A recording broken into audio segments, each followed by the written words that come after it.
영원한 생명을 얻기를 간절히 바라는 꿈을 가지고 있습니다. 그 꿈이 우리에게는 비전이 되는 것이죠. 그렇기 때문에 하나님께서는 그 꿈을 이루시고자 사랑하는 예수님을 이 땅에 보내주셨습니다. 그리고 예수님을 보내주셨을 뿐만 아니라 예수님을 믿어야지만이 영원한 생명을 얻을 수 있기 때문에 성령을 우리에게 보내주셔서 성령으로 하여금 예수님을 증언케 하셨습니다. 하나님은 이 세상 사람들을 구원하시기를 원하시는데 그 일을 저와 여러분을 통해서 이루어 가십니다. 하나님께서는 아브라함을 부르셔가지고 아브라함을 통해 온 세상 백성들을 구원하시기 원하셨고, 아브라함의 후손들이라고 할 수 있는 이 땅의 죄의 몸된 교회 성도들, 그리고 죄의 몸된 교회, 이 교회를 세우시고 교회를 통해서 온 세상 백성들을 구원하시기 원하시는 겁니다. 오늘 본문 말씀에 보면 예수님께서 제자들을 향해서 너희가 나를 증언하느니라, 제자들이 예수님의 증언자가 될 것에 대해서 말씀했습니다. 27절, 여러분들 오늘 읽은 27절에 보시면 너희도 처음부터 나와 함께 있었으므로 증언하느니라, 제자들이 예수님을 증언하는 자가 될 것이다 라고 말을 한 것이죠. 예수님을 증언하는 일은 제자들뿐만 아니라 앞으로 장차 예수님을 믿게 될 사람들이 다 예수님을 증언하는 일을 할 것이고, 저와 여러분도 마찬가지로 예수님을 증언하는 예수님의 증언자들이 되는 것입니다. 예수님의 증언자들이 된다고 하는 것은 참으로 큰 영광이 아닐 수가 없습니다.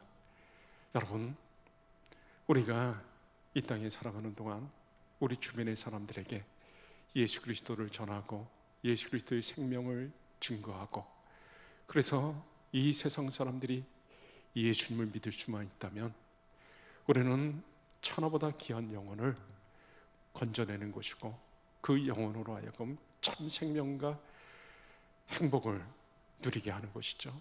그래서 이 생명을 얻는 일이라고 하는 것은 너무나 귀하기 때문에 우리 주님께서 큰 상급, 영광의 면류관을 주실 것입니다. 우리가 예수님의 증언자로서 이 땅에서 살아간다라고 하는 것은 참으로 지극히 영광된 일이 아닐 수가 없습니다.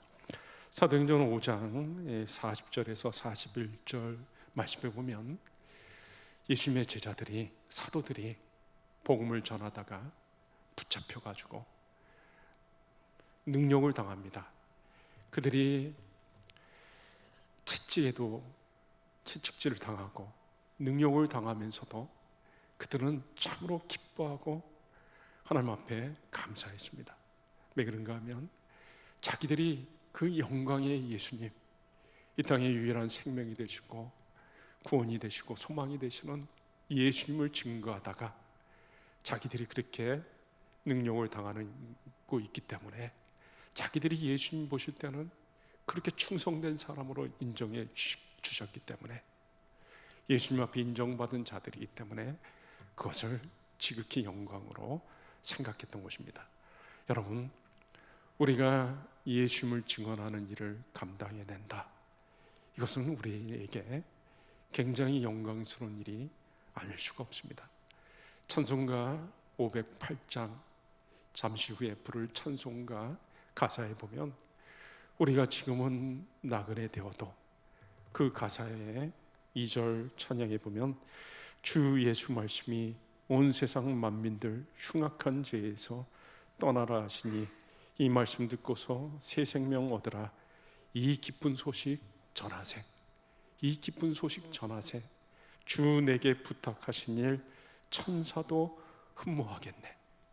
이 세상 사람들을 구하라고 예수님을 증언하는 일, 그 일은 천사도 흠모할 만한 일인 것입니다. 영생의 복락과 천국에 갈 길을 만백성 알도록 나가서 전하세, 주 예수 말씀이 이 복음 전하라, 우리에게 부탁하셨네, 주 내게 부탁하신 일 천사도 흠모하겠네. 우리가 예수님을 증거해가지고 이 땅의 사람들이 예수님을 믿고 생명을 얻고 구원을 얻을 수가 있다면 이것처럼 귀한 일이 어디 있겠습니까? 이것은 천사도 흠모할 만한 일인 것이죠. 그런데요, 저와 여러분이 예수님이 우리를 증언자로 삼으신다고 했는데 어떻게 우리가 증언자의 삶을 살 수가 있습니까? 이 세상에서 하루하루 살아가는 것 자체도 힘들고 어려운데 슬픔도 많고 고난도 많은 이 땅에서의 삶을 살아가면서 우리 몸 하나 건사하기도 힘든데, 그리고 우리 믿음 지켜나가기도 힘듭니다. 세상에 너무나 죄가 많고 세상이 너무나 타락해 가다 보니까 우리가 이 가운데서 우리의 믿음을 지키면서 우리의 신앙의 순수성을 지켜나가는 것조차도 힘든데, 더 나아가서 막 사람들을 예수님께로 인도하고 생명의 통로가 되고 축복의 통로가 되는 이 귀한 일들을 우리가 어떻게 감당할 수가 있겠습니까?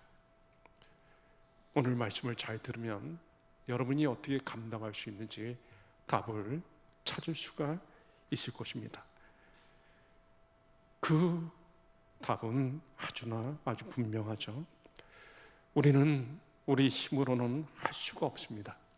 우리의 힘으로, 우리 능력으로, 우리의 실력으로 되는 것이 아니고 오직 성령만이 하실 수가 있습니다. 지난주에 제가 설교를 하면서 26절 말씀에 내가 아버지께로부터 너에게 보낼 부회사 곧 아버지께로부터 나오시는 진리의 성령이 오실 때 그가 나를 증언하실 것이요.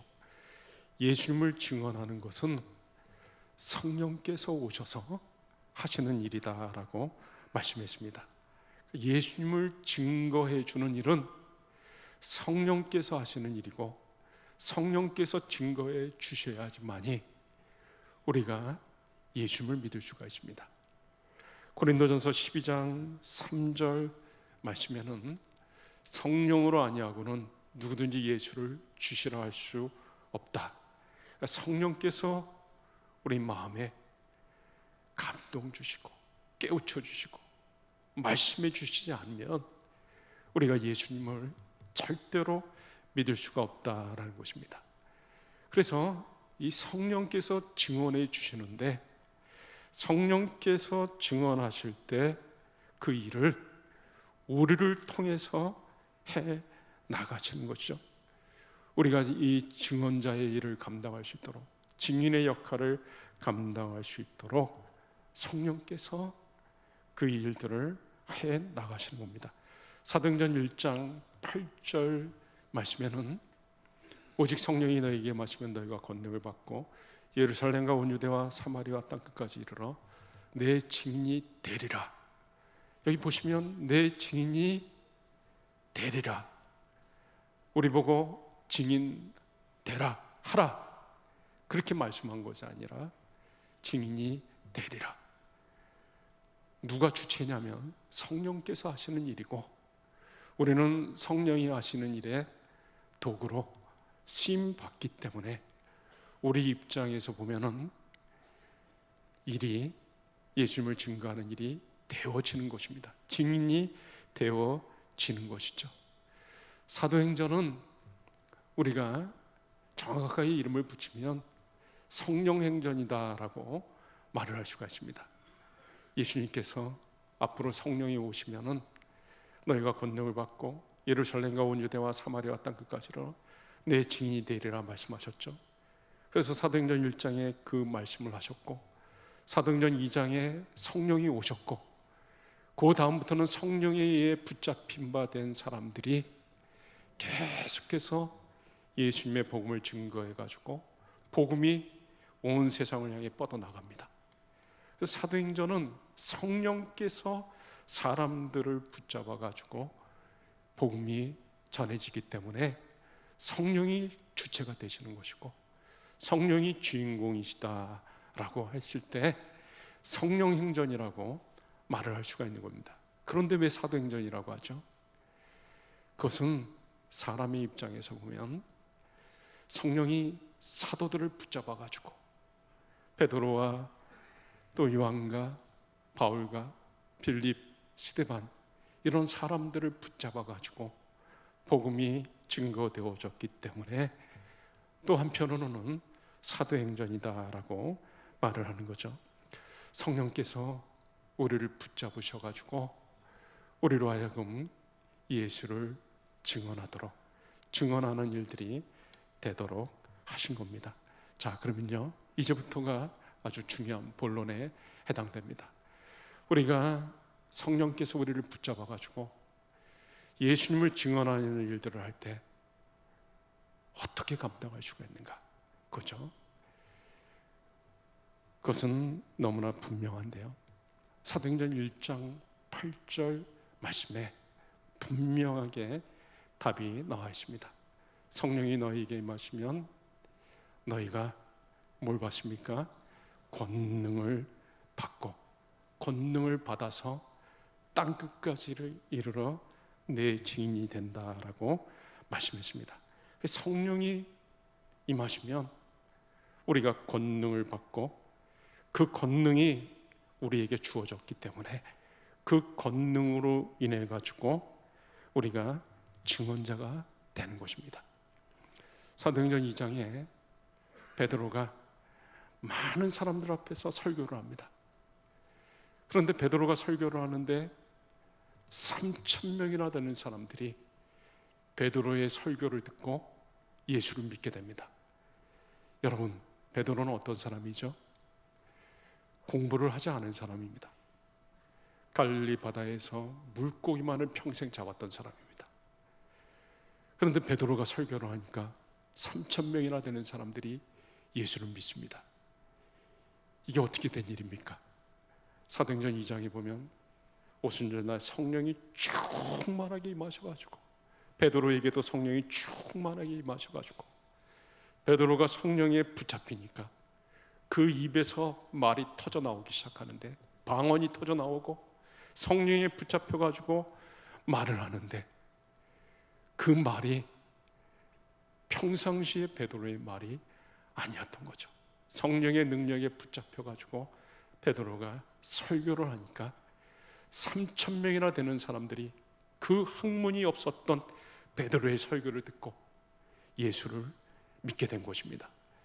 사도행전 또 4장 5장에도 보면 베드로와 요한이 복음을 전하다가 공회원들 앞에 붙잡혀 갑니다.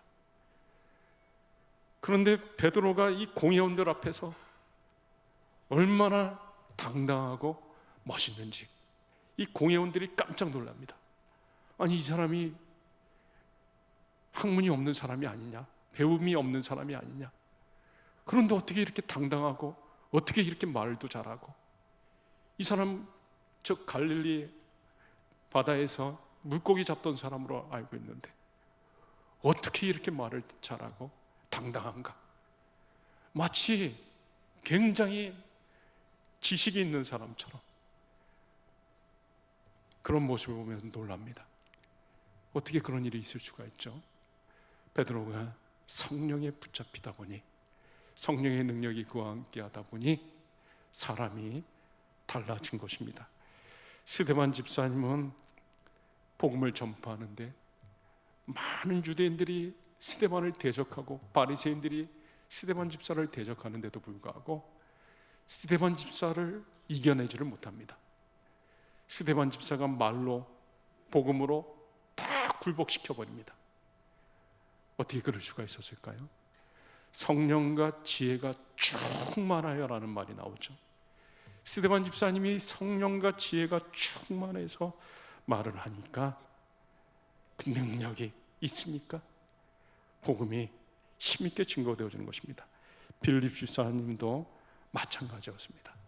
사마리아에 가서 복음을 전하는데 사마리아 그 험악한 영적으로 황무지와 같았던 그 땅이 변화되어지고 많은 사람들이 예수를 믿게 된 것입니다. 제가 아주 좋은 간증을 하나 들었는데요, 6.25 사변 때 우리나라에서 무임소 장관을 했던 박현숙 장로님, 여자분이신데 남산 감리교회 나중에 장로님이 되신 분입니다. 이분이 6.25 때 피난을 가야 되는데 피난을 제때 가지 못해가지고 이제 공산군이 서울을 점령한 상태에서 피난을 가야 됐습니다. 근데 이분이 행상꾼으로 자기를 꾸미고 장관인 것을 드러내지 않으려고 행상꾼 모양으로 막 머리도 틀고 짐도 지고 이렇게 해가지고 이제 피난을 가다가 변두리쯤에서 공산군에게 붙잡혔습니다. 공산군이 이렇게 보는데 이 여자분이 얼굴이 그렇게 곱고 귀티가 잘잘잘 나니까 이 사람은 행상꾼의 모습을 하고 있지만 행상꾼이 아닐 거다. 이 사람은 틀림없이 반동분자다. 그 손을 보니까 손이 섬섬옥수인데 전혀 험한 일을 하지 않았을 것 같은 사람입니다. 붙잡아다가 이제 밤새 신문을 하는데 결국은 대한민국의 무임소 장관이라고 하는 것이 드러나고 말았습니다. 그래서 그 인민재판을 하면서 결론을 냈죠. 이 사람은 사형이다. 그리고 밧줄로 묶어가지고 거푸대기 같은 데다가 엎드리게 하고 밤을 새우게 한 다음에 아침에 인민재판을 통해 가지고 사형을 선고했습니다. 인민재판장이 북한병사 한 사람에게 자네 이 여자를 저 산에 끌고 가가지고 처형하고 묶고 와 명령을 내립니다. 그래서 북한 병사가 이 박현숙 장관님 보면서 발로 차면서 일어나! 그리고 밧줄을 앞에 묶고 끌고 갑니다.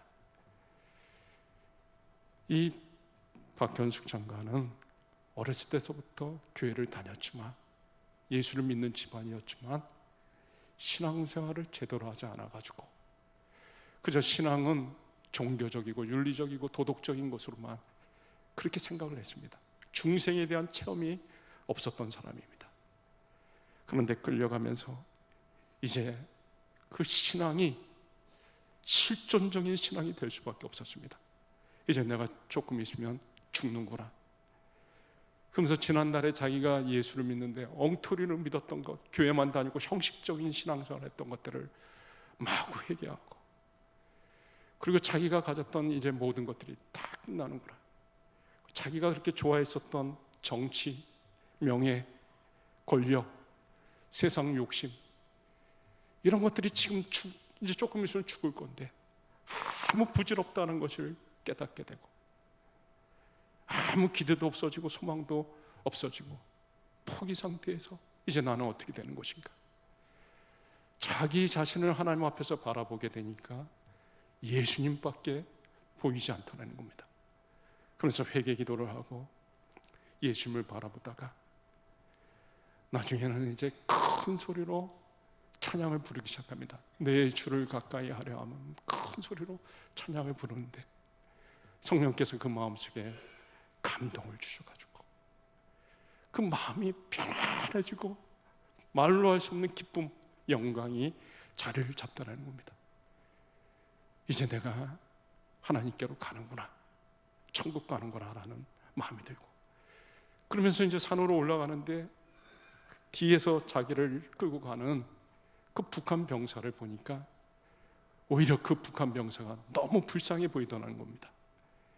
그래가지고 그 북한 병사를 향해 여보 청년 예수 믿어, 예수 믿게. 그러니까 이 북한 병사가 곧줄 긋으면서 뭔 말이 많아 그러다는 겁니다. 그리고 이제 산에 올라가가지고 드디어 이제 처형을 하는데 이 북한 병사가 땅을 파가지고 한 사람이 들어갈 정도의 공간을 만들고 나서 세워놓고 마지막으로 할 말이 있으면 하라고 그랬더니 이분이 내가 하나님 앞에 기도드리고 싶다고 그래서 하나님 앞에 간절히 기도를 드립니다. 내가 지금까지 엉터리로 신앙생활에 있었던 것들을 용서해 주시고 그렇지만 영원한 생명 주셔서 감사합니다. 기도를 드리고 나서 이제 편안한 가운데서 이제 나를 쏘라고 다 됐다고, 다 끝났다고 그렇게 말을 하고 앞을 봤는데 놀라운 일이 일어났습니다. 북한 병사가 눈물을 뚝뚝 흘리고 있는 것입니다. 그래서 북한 병사에게 아니 왜 우시오? 왜 우는 것이오? 그랬더니 이 북한 병사가 고개를 떨구고 흐느끼면서 울면서 말을 합니다. 선생님, 우리 아버지가 장로고 우리 어머니가 권사입니다. 나보고 그렇게 예수를 믿으라고 했는데 내가 예수를 믿지 않았습니다. 그런데 선생님이 여기 오면서 큰 소리로 찬양 부르고 또 하나님 앞에 기도를 하는데 선생님의 얼굴은 보이지 않고 우리 엄마의 얼굴만 보였습니다. 우리 엄마에게 총을 쏠 수가 없습니다. 이제 내가 밧줄을 끌어줄 테니 그리고 공중을 향해서 총을 갈겨댈 테니 총소리가 들리거든 걸음아 나 살려라. 뒤도 돌아보지 말고 죽을 힘을 다해 뛰십시오. 그래서 이 북한 병사가 밧줄을 끌어주고 나서 총을 공중을 향해 따다다다닥 따발총을 갈게 됐습니다. 이 박현숙 장관이 진짜 뒤도 돌아보지 않고 죽을 힘을 다해서 앞을 향해 뛰면서 하나님 감사합니다. 그런데 하나님이 성령께서 힘을 주시니까 막 그 달리는 발걸음이 팽이가 싱싱 돌듯이 막 그냥 힘있게 막 도망을 간 겁니다. 그러고 나서 이분이 제대로 신앙생활을 하고 나중에는 교회 장로님이 되고 국회 조창기도회 위원장도 돼가지고 많은 국회의원들을 우리 주님께로 이끄는 역할을 하고 나중에는 국가 조창기도회 위원장이 돼가지고 대통령을 또 하나님 앞으로 이끌려고 많은 노력을 기울이게 됐던 것입니다. 여러분, 성령은 우리에게 권능으로 역사하십니다. 우리가 믿을 것은 성령께서 우리의 삶 가운데서 언제나 저와 여러분과 함께하고 있다는 사실을 우리는 믿어야 되는 것입니다. 사도행전 15장에 보게 되면 안디옥 교회에 문제가 생겨가지고 안디옥 교회가 둘로 쪼개질 상황이 발생해가지고 예루살렘에서 총회가 모였습니다. 그래서 사도들과 장로들이 모여가지고 많은 회의를 합니다.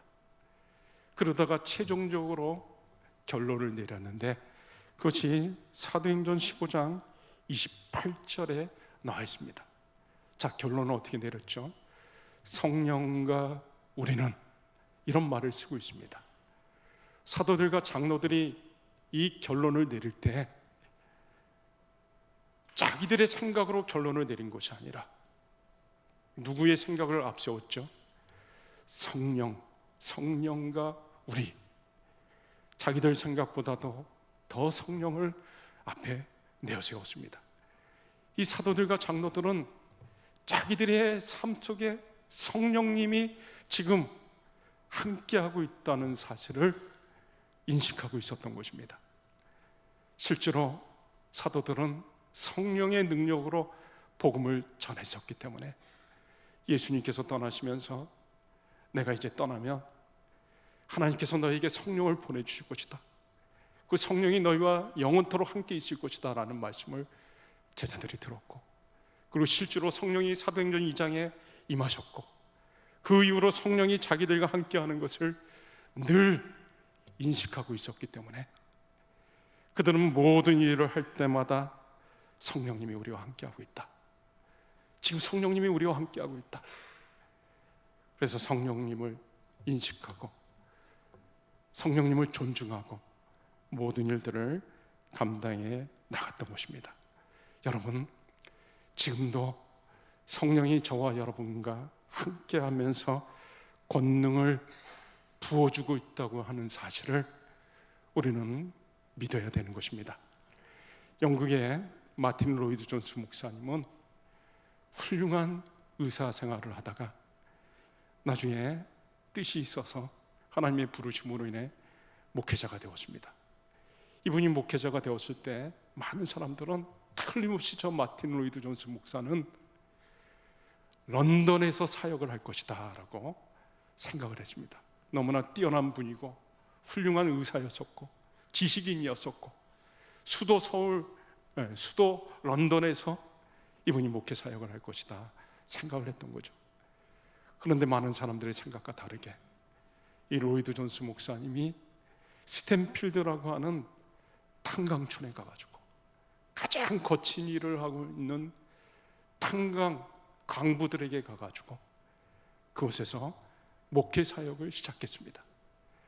왜 마틴 로이드 존스 목사님이 그렇게 했을까요?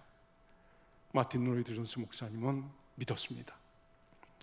내가 전하는 복음이 지식인뿐만 아니라 지식이 없는 사람들에게도 똑같이 세상 모든 사람에게 능력으로 역사하는 복음이라고 하는 사실, 그리고 성령께서는 세상 모든 사람에게 능력으로 역사하실 것이다 라는 것을 마틴 로이드 존스 목사님이 믿었던 것이죠. 그래서 그 탄광촌에서 목회를 하면서 복음을 전하는데 놀라운 일들이 일어나기 시작했습니다. 탄광 광부들은 거친 일을 하다 보니까 일이 끝나면 집에 들어가지 않고 술집에 가가지고 저녁에 술을 마시면서 하루를 보냈습니다. 그런데 로이드 존스 목사님의 복음을 듣고 말씀을 듣고 이 광부들이 일이 끝나고 나서 술집으로 가는 것이 아니라 자기 집으로 일찍 귀가하는 사람들이 늘어나기 시작했습니다. 점점 술을 먹는 것이 줄어들고 점차 술집이 장사가 되지 않다가 나중에는 그만 술집이 문을 닫고 말았습니다. 동네가 변화가 되는 놀라운 일들이 일어났던 것이죠. 저는 우리 교회를 바라보면서 많은 기대를 가지고 있습니다. 아까 장로님께서도 기도하셨지만 우리 교회가 이제 축복의 통로로 쓰여질 것이다. 생명의 통로로 쓰여질 것이다. 우리 교회에서 예수님의 복음이 증거되어지고 예수님의 생명이 증거되어지고 무심령들이 이곳에 찾아와서 예수님의 복음을 들을 것이다. 생명을 얻을 것이다. 그리고 그들이 행복해질 것이다 라고 하는 것에 대한 기대가 있습니다. 그리고 그 기대가 기도하면 기도할수록 점점 커지고 있습니다. 여러분, 제가 왜 이런 기대를 할까요? 우리 현대교회에 속한 성도들 한 사람 한 사람이 능력이 뛰어나서요? 여러분들이 잠재력이 있어서요? 아닙니다. 제가 그런 기대를 하는 것은 우리 한 사람 한 사람이 능력이 뛰어나서가 아니라 우리와 함께 하시는 성령님, 성령의 권능이 저와 여러분에게 함께 하시는 것을 믿기 때문에 그런 일들이 우리 교회 안에서 일어나리라 하는 기대를 갖고 있는 것입니다. 일은 반드시 이루어지게 되어 있습니다. 우리가 성령님의 역사를 믿고 성령의 권능을 믿고 나가서 증언자의 삶을 살면은 반드시 그 일들은 이루어지게 되어 있습니다. 사도행전 1장 8절 말씀은 반드시 성취되게 되어 있습니다. 성령이 임하시면 너희가 권능을 받고 예루살렘과 온 유대와 사마리아 땅 끝까지 이르러 내 증인이 되리라. 실제로 성령이 임하시고 나서 성령은 계속해서 예루살렘에서 사마리아로, 유럽으로, 아메리카로, 아시아로, 아프리카로 계속해서 그 일들을 이루어가고 있습니다. 단 하루도 성령은 쉬지 않고 우리들을 통해서 그 일을 이루어가고 있는 것입니다. 사도행전은 28장으로 끝났지만 사도행전은 끝난 것이 아닙니다. 저와 여러분을 통해서 사도행전 29장의 역사가 계속해서 이루어지는 것이죠. 우리는 그저 믿고 나가면 성령께서 권능으로 역사하실 것입니다. 이제 말씀을 맺습니다. 우리는 영광스러운 예수님의 증언자들입니다. 우리가 그 증언자의 역할을 감당할 수 있는 것은 성령이, 우리 힘이 아니라 성령이 우리를 통해서 그 일을 하시고 성령이 우리에게 권능을 부어주시기 때문에 그 일이 이루어지는 것입니다. 관건은 우리 자신에게 있는 것이 아니라 성령에게 있는 것이고, 우리는 그저 성령님을 믿고 나가면 그 일들은 이루어지는 것입니다. 이 시간에 우리 같이 말씀 붙잡고 한 1, 2분 정도만 같이 간절히 기도할 때, 하나님, 이 땅에서의 삶이 힘들지만 우리를 영광스러운 예수님의 증언자들로 삼아주시니 감사합니다. 우리의 힘과 능력으로 되어지지 아니하고 오직 성령의 역사를 통해 성령이 우리에게 권능을 부어주심으로 이 일들이 이루어지는 줄 믿습니다. 오직 성령님을 믿고 믿음으로 나가 예수님의 증언자의 사명을 감당하는 저희들, 우리 교회가 되게 하옵소서. 같이 기도하시겠습니다.